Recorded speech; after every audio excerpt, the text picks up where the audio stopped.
दोस्तों, आप सभी का स्वागत है आपके प्यारे से यूट्यूब चैनल प्रकृति प्रेम इंस्टीट्यूट में। तो आज हम ज्योग्राफी बीए थर्ड सेमेस्टर में यूनिट 7 और 8 को कवर करने वाले हैं। तो यूनिट 5 और 4 को हमने कवर कर लिया था और 5 और 6 को एक साथ हमने कवर कर लिया था। आज हम यूनिट 7 और 8 को एक साथ कवर करने वाले हैं। यूनिट 7 में है हमारा disaster, hazards, risk, vulnerability, type of disaster and disaster management cycle. फिर है हमारा यूनिट 8 में flood, drought, earthquake, cyclone, tsunami and landslide. ठीक है, तो अभी हम इनको पढ़ने वाले हैं। चलिए तो शुरू करते हैं। यूनिट 7 से हम शुरू करेंगे। ये है हमारा यूनिट 7 हजार्ड्स वाला। ठीक है, बेसिक कंसेप्ट एंड थ्योरी। तो हजार क्या होता है, ये इससे हम शुरुआत करेंगे। हजार मतलब होता है प्रकोप। ओहो, हाईलाइटर वर्क क्यों नहीं कर रहा है। हजार मतलब होता है हमारा प्रकोप। ये क्या होता है, ये dangerous event that has the potential to cause harm. तो हजार क्या होता है, ये एक तरह का डेंजरस इवेंट होता है जिसमें पोटेंशियल होता है हार्म करने को, किसी भी चीज को नुकसान पहुंचाने का पोटेंशियल होता है। ठीक है, एग्जाम्पल इसका क्या है, एग्जाम्पल हम इसका क्या लेंगे, ये है हमारा example. An earthquake occurring in an empty desert, it is dangerous but no one died.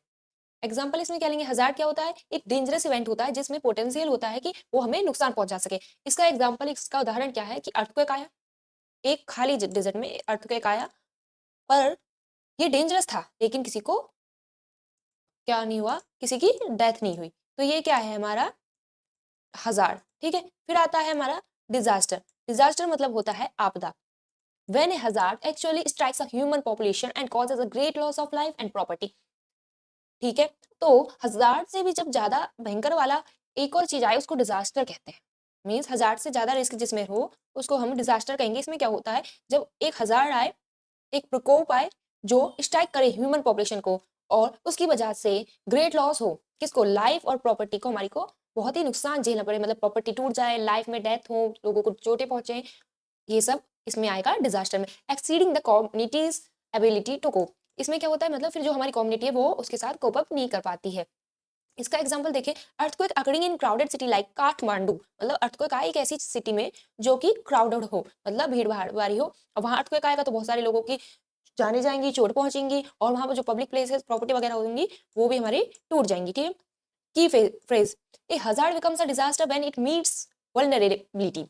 Hazard क्या होता है, डिजास्टर बन जाता है। एक हजार्ड डिजास्टर कब बनता है, एक प्रकोप, एक प्रकोप आपदा कब बनती है, कब बनती है, जब ये दोनों मिल जाते हैं, जब हजार जो है वल्नरेबिलिटी के साथ मिल जाएगा।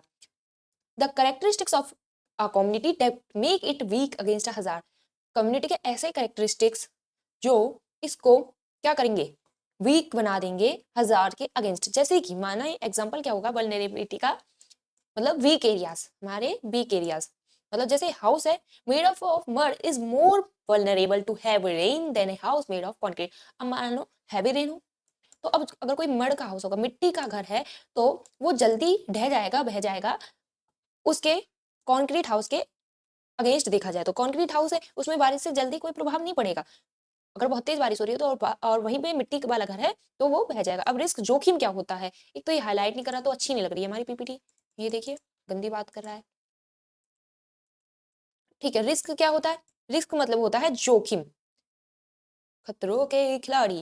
The calculation of probable loss, मतलब रिस्क वो होता है कि हमें कितना लॉस हुआ या होने वाला है, प्रोबेबल लॉस। ठीक है, फॉर्मूला इसका क्या है, ये है हमारा फॉर्मूला कि रिस्क, रिस्क बराबर में क्या है, हजार्ड इंटू वल्नरेबिलिटी अपॉन में कैपेसिटी। ठीक है, फिर आता है हमारा प्री डिजास्टर। अब फेजेस होते हैं, डिजास्टर जो है हमारा फेजेस में आता है, डिजास्टर जो है हमारा फेजेस में आता है। तो फेज 1 क्या होता है, फेज 1 में आता है हमारा pre disaster, means pre disaster before it happens. Disaster से पहले हम क्या कर सकते हैं, तो प्रिवेंशन एंड मिटिगेशन। पहली चीज हम कर सकते हैं, प्रिवेंट कर सकते हैं, मिटिगेट कर सकते हैं। तो इसमें आता है steps taken to permanently reduce the risk. हम स्टेप्स ऐसे लेते हैं जिनसे हम परमानेंटली रिड्यूस कर सके रिस्क को। जैसे कि एग्जाम्पल इसका देखें, building a dam to stop floods और मेकिंग हाउसेस अर्थक्वेक रेसिस्टेंट। मतलब डैम डैम्स को बिल्ड करें जिससे स्टॉप कर सकें फ्लड्स को, और या फिर ऐसे हाउसेस बनाएं जो अर्थक्वेक को रोक सके, अर्थक्वेक रेसिस्टेंट हो। दूसरी स्टेप है हमारी प्रिपेयरनेस। क्या है? प्रिपेयरनेस। तो इसमें आता है getting ready for an imminent threat, मतलब जो भी खतरा आने वाला है उसके लिए हम तैयार हैं। जैसे कि एग्जांपल देखिए, conducting mock drills, setting up early warning system, sirens, stocking food and medicines. ठीक है, तो क्या करेंगे? मॉक ड्रिल्स कंडक्ट करें, सेट करें अर्ली वार्निंग सिस्टम, मतलब सायरन्स को इंस्टॉल कर लें कि जैसे अगर कोई अर्थक्वेक वगैरह कुछ आने वाला हो तो पहले ही हमको बता दिया जाए, और फूड को स्टॉक करके रखें, फूड और मेडिसिन को। फेज 2 रहता है हमारा ड्यूरिंग डिजास्टर। अब जब डिजास्टर आ ही गया है तो अब क्या करें? ठीक है, तो हम क्या कर सकते हैं? Immediate action taken to save life. ये क्या होता है? रेस्पॉन्स करेंगे, मतलब पहला सबसे पहले हम एक्शन ऐसे लेंगे जो लाइव्स को बचा सके। एक्टिविटीज, सर्च और रेस्क्यू करेंगे, फर्स्ट एड देंगे, providing emergency food water and setting up temporary shelters, और टेम्परेरी शेल्टर्स बनाएंगे। फेज 3 है हमारा पोस्ट डिजास्टर। अब चिड़िया चुग गई खेत, तो अब हमें क्या करना है? अब हो चुका जो हो चुका, अब आगे क्या करें? तो करेंगे, इसमें आता है रिकवरी का। क्या आएगा हमारा? रिकवरी। तो restoring basic services like electricity, water supply and clearing roads. अब रिकवरी की प्रोसेस होगी, रिस्टोर करेंगे बेसिक सर्विसेज को जैसे कि वाटर, इलेक्ट्रिसिटी, और क्लियर करेंगे रोड्स को जो गंदे हो गए होंगे डेब्रिस वगैरह से। फिर रिहेबिलिटेशन, मतलब जो विक्टिम्स हैं उनको उनकी अपनी नॉर्मल लाइफ देने में, फिर से अपनी उनको नॉर्मल लाइफ देने में मदद करेंगे, जैसे कि साइकोलॉजिकल सपोर्ट देंगे, फाइनेंशियल एड देंगे। फिर आता है reconstruction, means rebuilding damage infrastructure, roads, bridges, schools better than before, build back better. ठीक है, क्या करेंगे? अब रीबिल्ड करेंगे इंफ्रास्ट्रक्चर को जो हमारा टूट फूट गया है, और इस बार और अच्छे से बनाएंगे। तो हमारे जब डिजास्टर आता है तो इसके 3 फेजेस होते हैं। फेज 1 में है प्री डिजास्टर, मतलब डिजास्टर से पहले हम क्या कर सकते हैं? प्रिवेंशन एंड मिटिगेशन, ऐसी चीजें लेंगे जो रिड्यूस करे रिस्क को आए ही ना।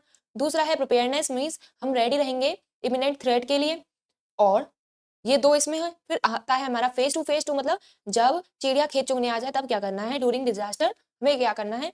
रेस्पॉन्स रेस्पॉन्स करना है, इमीडिएट एक्शन लेने जिससे हम लाइफ्स को बचा सके, एक्टिविटीज करनी, एक्टिविटीज में सर्च, रेस्क्यू, एड, ये सब प्रोवाइड करना है। फिर आता है हमारा फेज थर्ड, फिर आता है हमारा phase third post disaster. After it happens recovery, storing basic services, मतलब रिकवरी है इसमें, रिहेबिलिटेशन है, और रिकंस्ट्रक्शन, ये तीनों इसमें आता है। अब यूनिट 8 में हम जाने वाले हैं नेचुरल डिजास्टर्स और डिजास्टर्स के बारे में। ठीक है, डिजास्टर होते क्या हैं? सबसे पहले देखते हैं डिजास्टर मैनेजमेंट साइकिल। क्या है? Disaster management cycle. Disaster management isn't just about rescuing people during the event, it is a continuous cycle. Disaster management एक तरह से सिर्फ ये नहीं है कि लोगों को बचाना है, सिर्फ लोगों को बचाना है, ये एक कंटिन्यूअस साइकिल है। जो भी हमने ऊपर पढ़ा कि डिजास्टर आ गया, जैसे डिजास्टर आया तो रेस्पॉन्स करेंगे, फिर रिकवरी करेंगे, इवेंट के बाद क्या करेंगे? तुरंत हम उस पर रेस्पॉन्स करेंगे, रिकवरी करेंगे।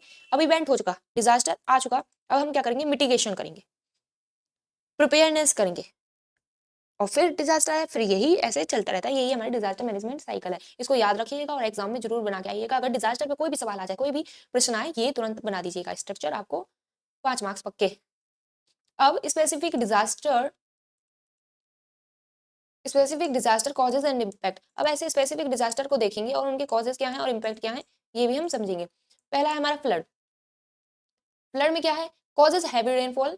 फ्लड क्या होती है? जब हैवी रेनफॉल होता है, कॉज क्या है इसका? हैवी रेनफॉल आए, मानसून के वक्त ज्यादातर आता है, ओवरफ्लोइंग रिवर हो जाएंगी, रिवर्स में अब पानी और नहीं आ सकता, पर और पानी आ जाता है, रिवर से ओवरफ्लो कर जाएंगी, और डैम्स, या फिर कोई डैम है, डैम फेलियर हो जाए, कोई डैम वगैरह टूट फूट जाए, या और पानी वो ना झेल पाए, तो अब क्या होता है? फ्लड आती है। इंडिया के कंटेक्स्ट में देखिए, जो गंगा ब्रह्मपुत्र प्लेन्स हैं, including Uttar Pradesh and Bihar, are the most flooded affected region. सबसे ज्यादा कहाँ पे बाढ़ वगैरह आने का वो रहता है? तो उत्तर प्रदेश और बिहार के एरिया में। मैनेजमेंट, हम मैनेज कैसे कर सकते हैं इसको? तो बिल्डिंग एम्बैंकमेंट्स, एफोरेस्टेशन, एम्बैंकमेंट्स बनाए, एफोरेस्टेशन करें, मींस प्लांट्स उगाएं बहुत सारे, जिसकी वजह से जो है अपस्ट्रीम्स जो होती है स्लो हो उनका वाटर, और फ्लो करें, फ्लड वार्निंग सिस्टम इंस्टॉल करें। ठीक है, दूसरा हमारा है ड्रॉट। दूसरा हमारा है ड्रॉट। तो ड्रॉट मतलब सूखा पड़ना। फेलियर ऑफ मानसून, मतलब rain monsoon rain for extended period, बहुत समय तक बारिश ना हो, मानसून रेन ना हो। इसके टाइप्स क्या होते हैं? मेटेरोलॉजिकल होता है, जिसमें नोरेन बारिश ना हो। फिर होता है एग्रीकल्चरल, जिसमें सॉइल मॉइस्चर फॉर क्रॉप्स, अपनी क्रॉप्स के लिए सॉइल मॉइस्चर ना बचे, तो सूखा पड़ सकती है। मैनेजमेंट, अब मैनेज कैसे करें कि सूखा ना पड़े, तो इसके लिए हम ज्यादा कुछ नहीं करना, थोड़ा सा ही करना है। रेन वाटर हार्वेस्टिंग करनी है, ड्रिप इरिगेशन करना है, saving water in farming and planting drought resistant crops like millets, और ड्रॉट रेसिस्टेंट क्रॉप्स को हमें उगाना है जैसे मिलेट्स वगैरह।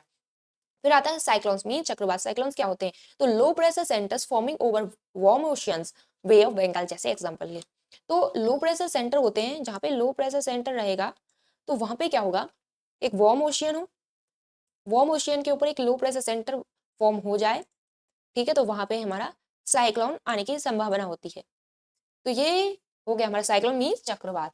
इंडिया के कंटेक्स्ट में देखें, द ईस्ट कोस्ट को देखें, Odisha, Andhra Pradesh, West Bengal is highly prone to cyclones. ये हमारा इंडिया, इंडिया मेरा प्यारा भारत, ये की हमने कलाकारी, ठीक है। तो ईस्ट कोस्ट में जो ओडिशा, आंध्र प्रदेश, वेस्ट बंगाल, ये हाईली प्रोन है साइक्लोन से। तो इस एरिया में यहाँ बहुत ज्यादा चीजें आती है, मतलब बहुत साइक्लोन आता है। और उत्तर प्रदेश, हमारा उत्तर प्रदेश बिहार में ये रहा, ये फ्लड प्रोन एरियाज है, ठीक है। और ये वाला कौन सा एरिया है, आप मैं बना लीजिएगा कॉपी में और लिख लीजिएगा, ये साइक्लोन, ये फ्लड, ठीक है। अब मैनेज अब इसको कैसे करेंगे, तो cyclone shelters, early warning satellites बनाए, साइक्लोन शेल्टर्स बनाए, और जो हमें प्रिजर्व करना चाहिए अपनी मैंग्रोव फॉरेस्ट को, which act as natural barriers. और जो कि मैंग्रोव फॉरेस्ट है वो एक तरह से नेचुरल बैरियर क्रिएट करती है, मतलब यहाँ पे हमारी मैंग्रोव फॉरेस्ट हैं तो हमारे लिए वो क्या करती है, नेचुरल बैरियर का काम करती है, ठीक है। लग तो प्यारा रहा है भारत। अर्थक्वेक, अर्थक्वेक मतलब भूकंप, ऐसे ऐसे ऐसे ऐसे सब हिल जाता है जब ना, तो भूकंप होता है। Cause sudden release of energy in earth crust due to tectonic plate movement. तो अचानक से जो अर्थ क्रस्ट होती है, प्लेट टेक्टोनिक मूवमेंट की वजह से जो एकदम एनर्जी रिलीज होती है, उस वजह से आता है अर्थक्वेक। मुझे यहाँ फुट लगाना चाहिए था आप लोग के लिए। तो मान लीजिए ये हमारी प्लेट्स हैं, ये मूव करती हैं, चाहे ये एक दूसरे से टकरा जाएं या एक दूसरे से दूर जाएं या फिर ये एक दूसरे से टकरा जाएं, तो क्या होता है, अर्थक्वेक आता है, जो हमने पिछले सेमेस्टर में पढ़ा था। इंडिया के कंटेक्स्ट में देखिए, जो Himalayas are zone B, Himalayas जो हैं जोन बी में आते हैं, मतलब वेरी हाई रिस्क है वहां पे अर्थक्वेक आने का। Area because the Indian plate is forcing into Eurasian plate, क्योंकि जो हमारे हिमालयाज हैं यहाँ नॉर्थ की तरफ है, इधर नॉर्थ की तरफ है, और वो और नॉर्थ की तरफ जाना चाह रही है। यहाँ ये हमारी यूरेशियन प्लेट है और ये हमारी हिमालयाज हैं जो कि नॉर्थ की तरफ पुश कर रही हैं, तो इस वजह से यहाँ पे अर्थक्वेक आने की संभावना ज्यादा रहती है, हाई रिस्क रहता है। मैनेज कैसे कर सकते हैं, अर्थक्वेक रेसिस्टेंट बिल्डिंग कोड्स बना सकते हैं, drop cover hold on drills, ये हमारे रीजंस। पार्ट 2 में आता है हमारा डिजास्टर मैनेजमेंट साइकिल, जो डायग्राम हमने ऊपर देखा है वही है। डिजास्टर मैनेजमेंट मतलब सिर्फ लोगों को बचाने नहीं, जबकि ये कंटिन्यूस साइकिल है। फिर हमारा है सुनामी। अच्छा, ये हमारी स्लाइड कोई काम की नहीं है, इसको उठा देते हैं, ऊपर है। सुनामी, सुनामी क्या होता है, ये हार्बर वेव, सुनामी का मतलब होता है हार्बर वेव्स, ये एक जापानीज टर्म है, ठीक है। ये होता क्यों है, आती क्यों है सुनामी, तो अंडर सी अर्थक्वेक और volcanic eruptions displacing massive amount of water. तो क्या होता है, जब जो अंडर सी अर्थक्वेक्स और वोल्केनिक इरप्शन होता है, उससे क्या होता है, massive amount of water displace हो जाता है। यहाँ पानी था, अर्थक्वेक आया, वोल्केनिक इरप्शन आए, पानी डिस्प्लेस हो गया और बहुत मतलब मैसिव अमाउंट ऑफ वाटर कहीं और चल देता है। अब इसके एग्जाम्पल देखें, 2004 में 2004 इंडियन ओशियन सुनामी, ठीक, एग्जाम्पल क्या है, 2004 में इंडियन ओशियन सुनामी इसका एग्जाम्पल है। फिर इसकी हम मैनेजमेंट कैसे कर सकते हैं, डीप ओशियन सेंसर्स बनाए, डार्ट सिस्टम बनाए, DRT सिस्टम बनाए टू डिटेक्ट वेव्स अर्ली, और पहले जिससे हमको वेव्स के बारे में पता चल जाए। लास्ट है हमारा लैंडस्लाइड। लैंडस्लाइड क्या होता है, मतलब नाम से ही पता चल रहा है, लैंड हमारा जब खिसक जाए, ये हमारा लैंड था, ये बढ़िया लैंड था, ये टूट के गिर गया, खिसक गया यहाँ से, ठीक है। तो इसका कॉजेज क्या होते हैं, gravity pulling soil rocks down slope, जब ग्रेविटी हमारी पुल करती रहती है सॉइल और रॉक्स को स्लोप्स के नीचे, ट्रिगर बाय हैवी रेन और अर्थक्वेक, और ये ट्रिगर कैसे होगा, हैवी अर्थ और अर्थक्वेक से और रेन से, ठीक है। इंडिया के कंटेक्स्ट में देखें, common in Himalayas and western Ghats, ये कॉमन कहाँ पे, हिमालयाज और वेस्टर्न घाट्स में ये बहुत ही कॉमन है। मैनेजमेंट इसको कैसे कर सकते हैं, बिल्डिंग ऐसी बनाए कि रिटेनिंग वॉल्स बनाए एंड स्टॉपिंग डिफॉरेस्टेशन स्टॉप करें ऑन हिल स्लोप्स पे क्या हर जगह ही हम लोगों को स्टॉप कर देनी चाहिए। और ये सब हमने पढ़ लिया था कल ही IPCC, ये थोड़ा और डिटेल में है, IPCC के बारे में हम पढ़ा, सिग्निफिकेंस इसके पढ़े, इम्पैक्ट्स ऑफ क्लाइमेट चेंज भी हमने पढ़ लिया, इंडिया के कंटेक्स्ट में भी देखा, और नेशनल PCCCC सब हमने देख लिया है, ठीक है। और इसी के साथ आपकी ये थर्ड सेमेस्टर जियोग्राफी पूरी तरह से कंप्लीट होती है, यूनिट पूरी पूरी 8 यूनिट्स को हमने कवर कर लिया है। तो इसी की खुशी में आप चैनल को सब्सक्राइब करें और वीडियो को ज़्यादा से ज़्यादा शेयर करें, लाइक करें,